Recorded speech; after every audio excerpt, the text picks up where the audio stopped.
There are now fewer than 1,500 Cape Girardeau homes and businesses remaining without power, lights, or air conditioning after last night's storms. Brianna Harris spoke with Ameren about the challenges they're facing getting things back going, and she's live now in the studio with that information.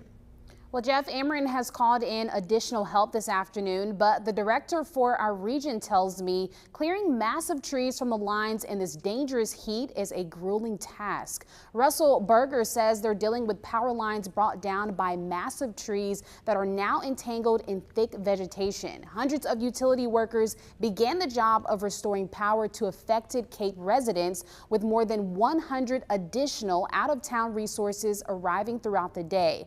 As all that happens, Berger says they understand how important their work is right now. Know how difficult it is to be without power in this kind of heat. And we certainly understand the challenges and discomfort it brings our customers.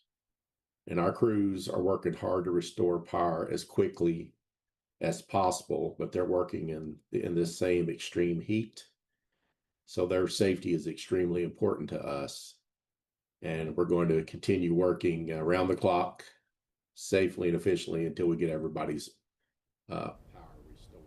Berger says with so many downed lines scattered across the area, he is urging everyone to stay far away from any sagging or fallen wires and to report them to Ameren immediately. Now, Berger tells me they've already assessed quite a bit of the damage, but they still have a ways to go. While there's no official timeline for when the lights will be back on, he says they have the extra manpower they need and expect to get to those remaining outages soon. Live in the studio, Brianna Harris, Heartland News.